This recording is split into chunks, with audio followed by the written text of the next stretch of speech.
A very warm good morning to all of you. Now we are going to start 2.1. Now the statement is which of the following expressions are polynomial. उन्होंने बोला कि कौन से expressions हैं, आपको थोड़े से एक्सप्रेशन दिए हुए हैं, आपने वो बताना है कि वो पॉलिनोमियल इन वन वेरिएबल है कि नहीं है. ठीक है, फिर से सुन लीजिए. ये मैंने पीछे भी आपको जो इंट्रोडक्शन है उसमें थोड़ा थोड़ा ब्रीफ सबका दिया हुआ है. कि बताना है कि जो एक्सप्रेशन है, जैसे ये एक्सप्रेशन दिया है आपको, ये एक्सप्रेशन दिया है, ये आपको बताना है कि ये पॉलिनोमियल्स हैं या नहीं हैं. State reason for your answer. अपने आंसर का जो रीज़न है उसको एक्सप्लेन करें कि अगर आपने येस लिखा है तो उसका क्या रीज़न है, नो लिखा तो क्या रीज़न है.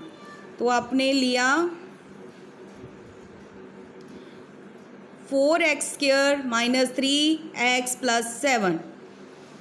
तो पहले इस इक्वेशन को हमने, इसके जो पावर्स हैं उसको लिख लेना है. 4x² - 3x raised to power 1 + 7x raised to power 0. अब यहाँ पर कुछ नहीं है तो हम x0 लिख सकते हैं. x0 value is equal to 1 होती है. ठीक है, जहाँ पर भी कांस्टेंट नंबर है वहाँ पर आप x0 ले सकते हो.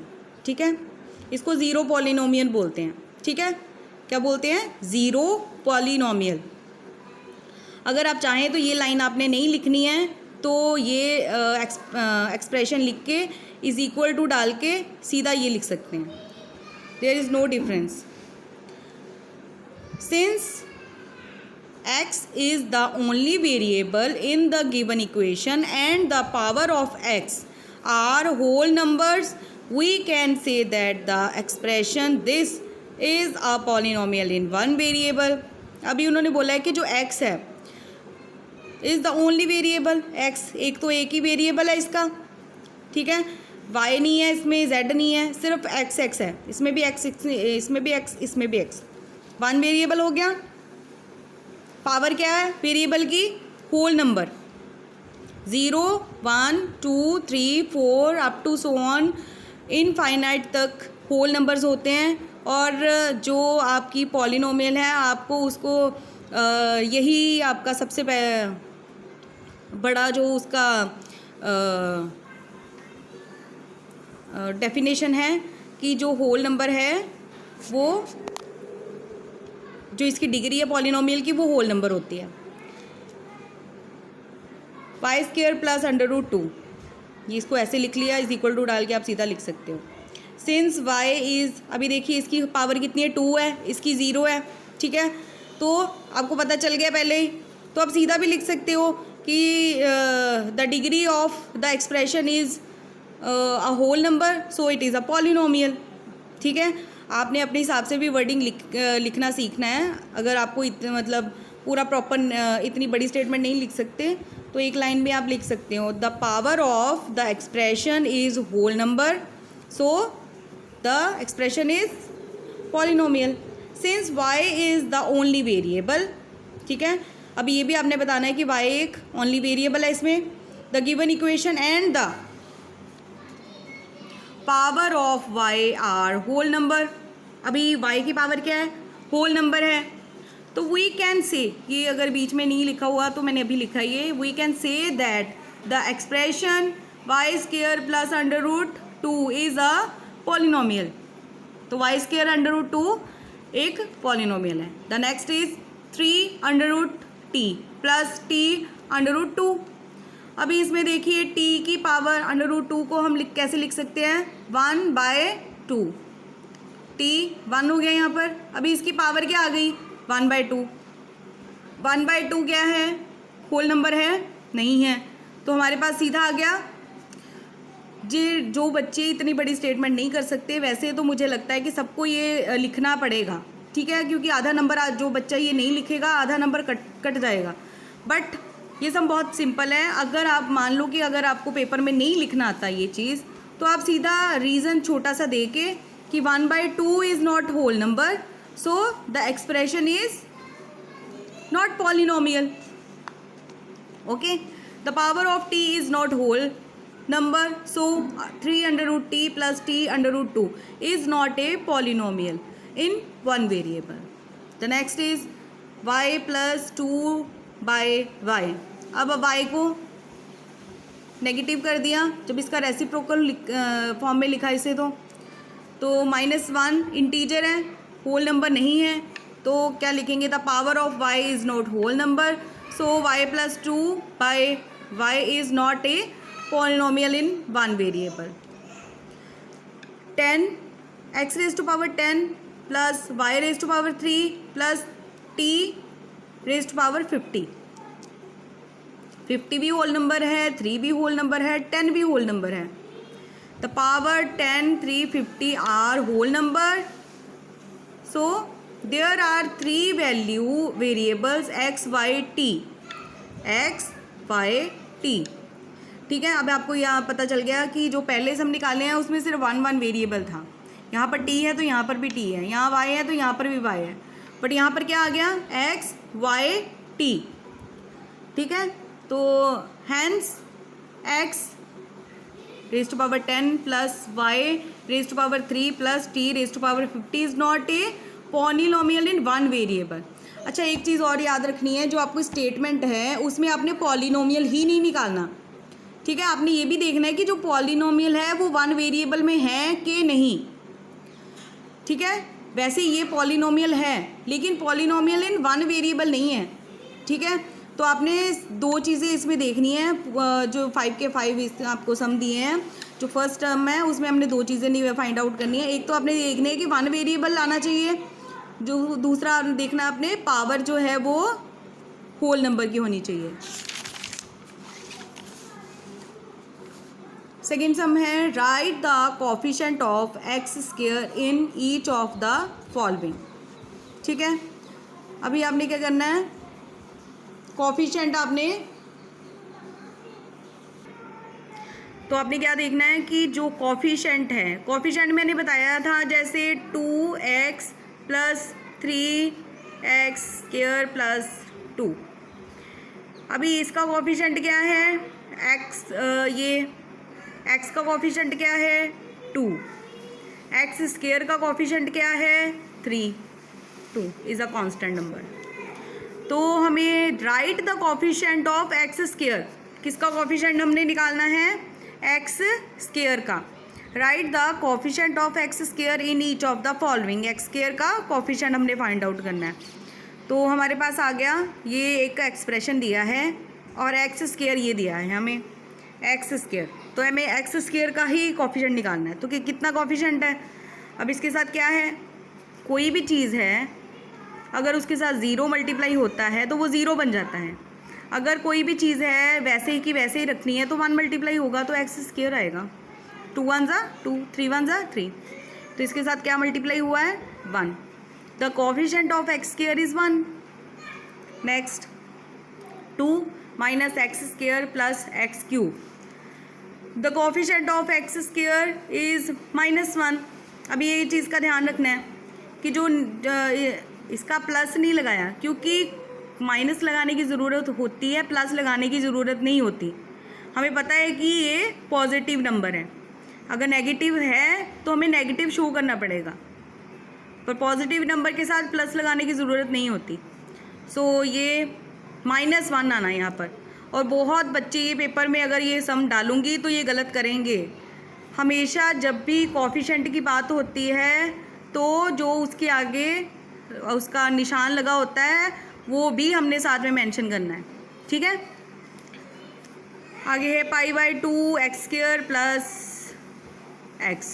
अब x² का कोफिशिएंट क्या है, π/2 लिख दिया, √2x - 1। अभी इसमें x² है नहीं है, मैंने यहाँ पर आपको बताया कि अगर कोई भी चीज़ नहीं है तो 0 इमेजिन कर सकते हैं। तो इसका क्या है, the coefficient of x² is 0।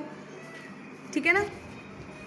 उसके बाद है give 1 example each of a binomial of degree 35 and of a monomial of degree 100। हाँ जी, give 1 example each of a binomial of degree 35 and of a monomial of degree 100। अच्छा, बिल्कुल simple सम है। एक example देनी है बाइनोमियल की जिसमें डिग्री 35 लेनी है। ठीक है, एक सिंपल बाइनोमियल लिखना है हमने। पॉलिनोमियल के 3 पार्ट्स होते हैं।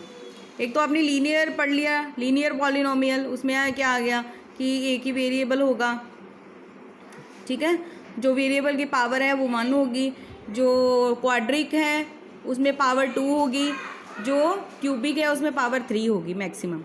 अब ये बाइनोमियल, ट्राइनोमियल और मोनोमियल, ये 3 हैं इसके। तो पहले ये समझ लेते हैं, फिर उसके बाद आपको समझ कराती हूँ। तो ये है मोनोमियल। जो मोनोमियल है उसकी सिर्फ एक टर्म होती है। A monomial have 1 term. Example x³, मतलब एक ही टर्म होगी उसकी। जैसे हमने सम किए हैं ये, ठीक है, ये पूरा सम किया, इसमें कितनी टर्म्स हैं, 1 2 3 टर्म्स हैं इसकी, ठीक है। जो मोनोमियल होता है उसकी कितनी टर्म्स होती हैं, ओनली 1 टर्म होती है उसकी। x³ 45x⁵5 6x², ठीक है। तो ये बिल्कुल सिंपल है। x³ एक ही टर्म है, 45 कुछ भी आप लिख सकते हो, लेकिन वो एक ही टर्म होनी चाहिए, that is called monomial. Binomial have 2 terms, 2x + 5 2x² + 9x 6x 9, मतलब कोई भी आप एग्जांपल ले सकते हो, लेकिन टर्म्स कितनी होंगी, 1 2, 2 टर्म्स होंगी, एक ये टर्म हो गई, एक ये टर्म हो गई, 1 2 1 2। पावर कुछ भी हो सकती है। जो लीनियर पॉलिनोमियल, क्वाड्रिक पॉलिनोमियल और क्यूबिक पॉलिनोमियल, और इसमें सिर्फ इतना फ़र्क है कि इसमें डिग्री के बारे में नहीं बताया, उसके बारे में उनमें है, उसमें डिग्री का है। लीनियर है तो डिग्री 1 होगी, क्वाड्रिक है तो डिग्री मैक्सिमम 2 होगी, और अगर क्यूबिक है तो मैक्सिमम डिग्री 3 होगी। इसमें क्या है, टर्म्स, अगर मोनोमियल है तो 1 टर्म होगी, बाइनोमियल है तो 2 टर्म्स होंगी, ट्राइनोमियल है तो 3 टर्म्स होंगी। पावर उसकी कुछ भी हो सकती है, कोफिशिएंट उसका कुछ भी हो सकता है, टर्म्स 3 होनी चाहिए। तो आपको आई होप समझ आ गया होगा बाइनोमियल, मोनोमियल और ट्राइनोमियल में। अभी ये सम कर लेते हैं, ठीक है। तो हमें एक एग्जांपल देनी है बाइनोमियल की, जिसकी डिग्री कितनी है, 35। तो हम कुछ भी ले सकते हैं, जैसे हमने क्या लिया, बाइनोमियल का आपने पता है कि कितनी टर्म्स होनी चाहिए, 2। तो आप सीधा भी आंसर लिख सकते हो, ठीक है। तो यहाँ पर पहले एक्सप्लेन किया है, binomial of degree 35 a polynomial have 2 terms. कितनी टर्म्स हैं, 2 terms, and the highest degree 35 is called a binomial. अभी एक चीज़ देखना है कि हमने यहाँ पर 35 निकालने के लिए दिया है, इसलिए हमने यहाँ पर 35 डिग्री ली है, नहीं तो डिग्री का कोई भी मैटर नहीं होता, सिर्फ आपकी टर्म्स 2 होनी चाहिए। तो आपके टर्म आपने कुछ भी, आप ये एग्जांपल है आपकी, तो आप 35 है तो आप इस कुछ और भी कोई और भी कमांड डालना, कोई और भी एग्जांपल ले सकते हो। जैसे आप अकेला x 35 + 2 ले सकते हो, इसके साथ 2x भी लगा सकते हो आप। हाईएस्ट डिग्री 35 लेनी है बस, ठीक है। तो आगे मोनोमियल है, मोनोमियल में भी आपका ऐसा ही है। मोनोमियल ऑफ डिग्री 100 डिग्री लेनी है। ए पॉलिनोमियल है 1 टर्म, कितनी term, 1 term, and the highest degree 100 is called a monomial of degree 100 degree ले ली उसकी। आप कोई भी और कोई और एग्जांपल भी ले सकते हैं, जैसे अकेला भी लिख सकते हैं, 28x⁻100 भी लिख सकते हैं, वो आपकी इच्छा है, ठीक है। लेकिन एक वेरिएबल तो आपको लेना ही पड़ेगा, तो भी वो पॉलिनोमियल होगा। नेक्स्ट सम है आपका, right the degree of each of the following polynomials. अभी डिग्री फाइंड आउट करनी है हमने, कि एक एक्सप्रेशन दिया है हमें, जैसे 5x³ + 4x² + 7x, ये हमें एक एक्सप्रेशन दिया है, हमने देखना है कि हाईएस्ट डिग्री क्या है इसकी, ठीक है, इस पॉलिनोमियल की। तो पहले हमने डिग्री सारी लिख ली, जैसे इसकी डिग्री इसकी लिख ली, अगर यहाँ पर अकेला कांस्टेंट होता तो x 0 आ जाता, ठीक है। अभी इसकी डिग्री लिख ली है, तो हाईएस्ट डिग्री क्या है यहाँ पर, 3। The power of the variable x are 3 2 1, ठीक है, पावर की है 3 2 1, तो हाईएस्ट पावर क्या है वेरिएबल की, 3 है। So the degree of px polynomial is 3।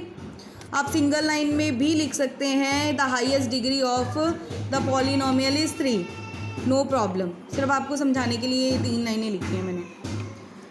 4x minus y square, the highest power of the variable is 2, so the degree of the polynomial is 2।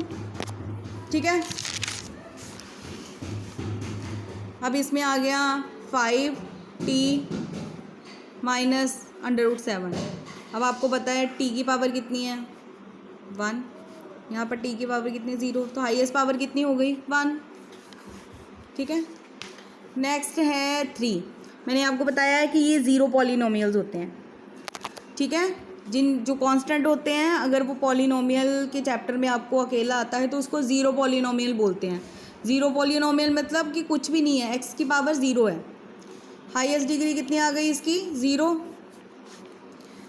The next is classify the following as linear, quadric and cubic polynomials. अभी ये बताना है कि classify करना है as a linear, quadric और cubic polynomial, कि इन जो एक्सप्रेशन आपको दिए हैं उनमें से लीनियर कौन सी है, क्वाड्रिक कौन सी है, क्यूबिक कौन सी है। अब लीनियर में कितनी है, जिसकी पावर 1 होगी, क्वाड्रिक होगी जिसकी पावर 2 होगी, क्यूबिक होगी जिसकी पावर 3 होगी। ठीक है ना, अभी अपने दिमाग में सिर्फ कंसेप्ट रखने हैं। अगर आपके दिमाग में कंसेप्ट होंगे तो बहुत ही इजी सम है, मतलब इसमें कोई वो इतनी मेहनत करने की ज़रूरत नहीं है। आपको पता है, मैंने आपको बताया है। ठीक है, तो एक्स स्क्वायर प्लस एक्स, अभी द हाईएस्ट पावर कितनी है 2 है, तो क्या होगा क्वाड्रिक इक्वेशन होगी। हाईएस्ट पावर इसकी 1 है और इसकी 3 है, दोनों में से कौन सी बड़ी है, 3 बड़ी है, तो 3 क्या हो गई, क्यूबिक हो गई। अगर ये आपको दिया है third sum y plus y square plus 4 की पावर y 0, ठीक है, कांस्टेंट है, तो आपको पता है 0 पॉलिनोमियल है। Y square y, highest power है 2, तो क्या हो गई क्वाड्रिक पॉलिनोमियल। 1 प्लस एक्स है, तो हाईएस्ट पावर कितनी है 1, तो पॉलिनोमियल लीनियर हो गया। इसमें फिर पावर 1 आ गई, तो कौन सा है, लीनियर पॉलिनोमियल हो गया। आर स्क्वायर है, आर की पावर 2 है, तो जब भी पावर 2 होगी तो क्या होगा, quadric polynomial. 7x cube, cubic polynomial है, 3 है इसकी पावर। ठीक है, तो डिग्री 3 है, तो ये आपको पॉलिनोमियल की डेफिनेशन मैंने करा दी थी, मोनोमियल, बाइनोमियल, ट्राइनोमियल भी आज करा दिया है। तो मैं आपको संडे तक नेक्स्ट 2 एक्सरसाइजेज भेज दूँगी, तो प्लीज़ आप घर में सही तरह से मैथ करें, क्योंकि बाकी सब्जेक्ट्स के बिना फिर भी थोड़ा गुजारा हो सकता है, मैथ्स के बिना नहीं है। और ये सारे चैप्टर आपको 10th में यूज़ होने हैं, सो प्लीज़ अच्छी तरह से करें। आपके जैसे स्कूल खुलेंगे आपके एग्ज़ाम होने हैं, कुछ स्कूल हैं जहाँ पर एग्ज़ाम्स चल रहे हैं बच्चों के, मेरे खुद के बच्चों के एग्ज़ाम है नेक्स्ट वीक। सो प्लीज़ थोड़ा ध्यान रखें, अपना सिलेबस जो है वो मैथ्स का एटलीस्ट ज़रूर कंप्लीट करें। Thank you.